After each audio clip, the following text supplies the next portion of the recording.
back. So, another day and another daily to get going on here. So, let's jump right into here. I am out farming for the Capture Festival, a little late on it, but that hasn't stopped me before, so we'll be getting more out there.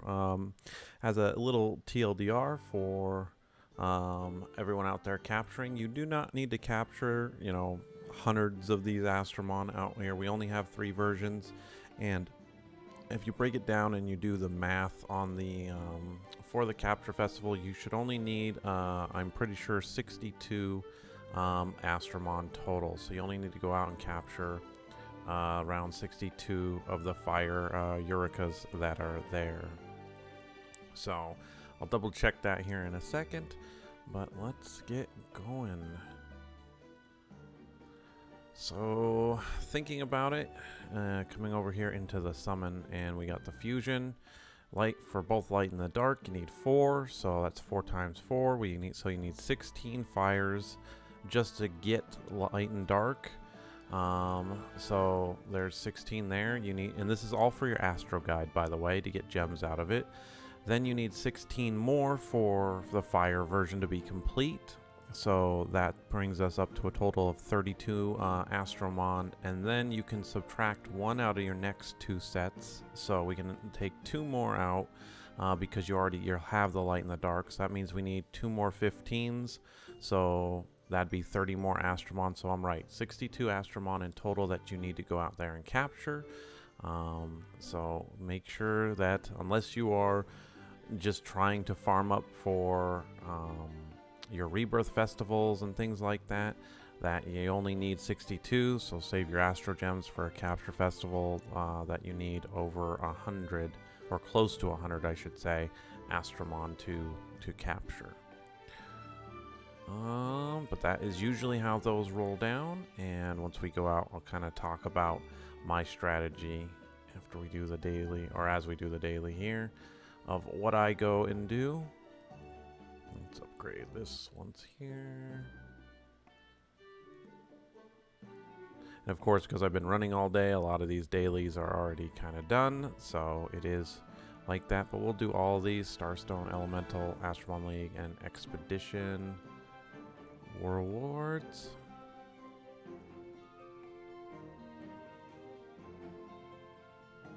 And that would complete the daily, but I'm not going to leave that there. We'll go out there and actually finish the rest of this up, gold dungeon and all that jazz. But for Capture Festivals, to give you guys some quick advice on how this works, generally speaking, it does not matter what difficulty level you run your Capture Festival on, normal, hard, or extreme. Every Astromon has the same amount or same probability to show up on every difficulty. So in this case, if you are just trying to rush down, or you're like me who's trying to get on the leaderboard, because I am playing a little bit of the catch-up, you're going to want to run normal mode. And on normal mode, it's the energy cost, okay? So running it on here for the energy cost, you'll just run either the EXP bonus stage while you level up some Astromon for free, or you'll be doing the gold bonus stage. The gold bonus stage just gives you more gold, and I will be selling usually all these gems. And that is if you were just trying to rush it and get it done to completion. If you want to be capturing, if you're not in any rush, you don't care, doing hard to fill out some different Astromon to get for the Astro Guide, or going on extreme, which is always what you should be running on to get the more experience or more gold, again, if you're doing it casually. But if you are running, these are the 2 places I recommend you running. Outside of extreme, of course, for any of these, if you are rushing, going as quickly as possible, the EXP bonus stage from Mirage Ruins forward is a good plan. So I usually don't run anything from Aria Lake down to the Phantom Forest if I'm competing or trying to get stuff done quickly, and it's just because of how many Astromons show up per wave. A little bit of a deep dive in here if you guys didn't know this, but every Astromon, the game doesn't pick what Astromon show up until you actually see it. So when you load into the level, it doesn't just automatically pick every wave of Astromon. the game actually kind of calculates it out as you are walking up into it, and that gives you the most amount of chances. So I really like how they did that with this system. But so again, going back to it, you want the most Astromon per wave, and since you're running 3 waves, you want to see 4 Astromon per wave, so you want to see a total of 12. If you and I did a race to see who with the same Astromon with the same everything, and you went to the Phantom Forest, and let's say I did what I tell you guys, which is always go to the Mirage Ruins or forward on normal mode, I will always win that battle. I will always catch more Astromon than you, because in these other normal modes from the Phantom Forest up to Aria Lake, you only see 2 to 3 Astromon per wave, whereas I will be seeing 4. Thus, if you see, the more Astromon you see per hour, the more chances I will have compared to you. But yeah, that is a quick down and dirty for capture festivals out there. If you got an Astromon who is a good wave clearer, i.e. your Dark Mona from, let's say, the Mona event, if you have finally gotten to the point to get SP gems on her, she will be a wave clearer for you even up on Extreme once you finally get a good attack, let's say in a 2 attacks and 1 crit rate % gem for her. And after that, it's just running constantly. You got to run it all day. I've literally had the tablet running next to me since I got up this morning. So that's just how it is to stay competitive, quote unquote, on the Capture Festival. But from there, after that, there is nothing else to go. And even, to be honest, going for the leaderboard for the Capture Festival, besides just saying I did it, the rewards are still very meh. It's another thing they think they need to revamp is the Capture Festival and the ticket system. While it's okay, I guess, at the same time, fighting the people who unfortunately cheat, which I have done in this game. I know who has bots running for Monster Super League when we do capture festivals, just because I've ran it so many times that when somebody's just running it 24/7 or has the auto capture feature from a third-party mod on. You can just tell, and it's just sad that the developers don't really catch it, but in hindsight, I still have been able to beat those kind of people. It's not worth it, though. The rewards for being number 1 on the leaderboard is just not worth losing that much sleep for about 15 days to prove a point to no one. Unfortunately, it's more of to flex to a couple of my friends who know about this game and go, I did it. I'll never do it again. But regardless, it still is fun. I like trying to compete during this time anyway I'll do light again, for the capture festivals for these anniversaries anyway, just because it's always a new Astromon.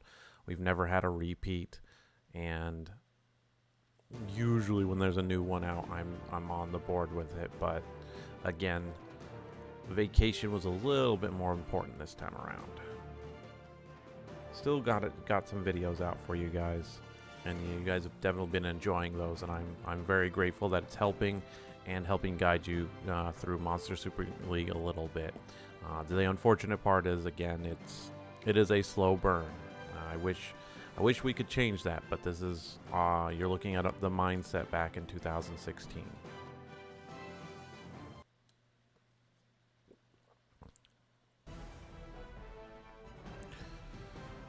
But here we go, light dungeon done at this point.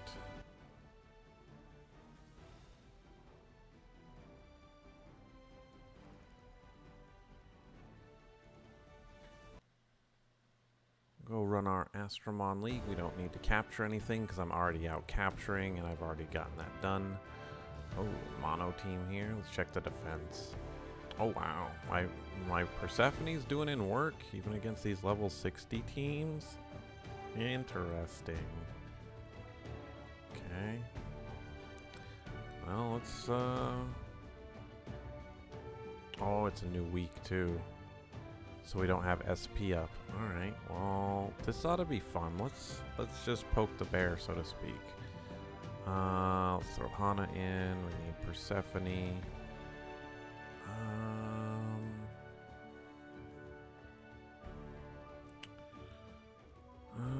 else do we want to throw on this team? I should just do my regular, but let's do Arthur. Let's do Valkyrie. Let it go, let it flies.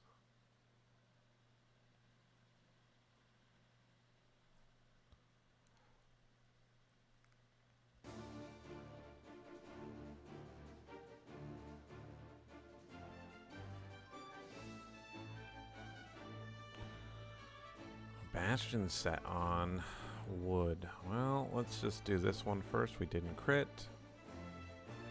Of course we crit here. Hanahime is just going to get the kill. Dark Valkyrie comes out. That's fine.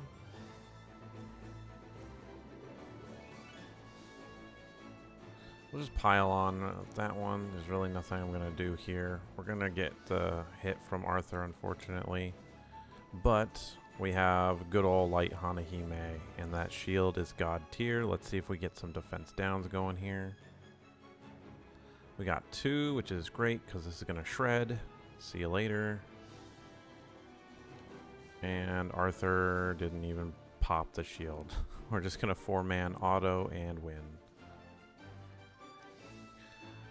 Definitely for our newer accounts, Light Hanahime is going to be the definite pick eventually for you guys. 100% she is going to be a good recovery Astromon for a lot of Monster Super League. So she is definitely a high tier pick, and I think I talked about that in there. I think Yuki, it was between Yuki and Hana.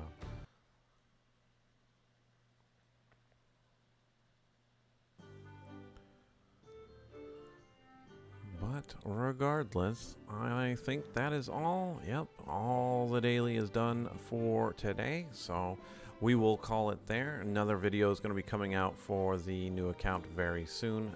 So be ready for that, as well as continuing our progression here on chapter 44. We'll just run through that as quickly as possible as well, so we can get to farming out there.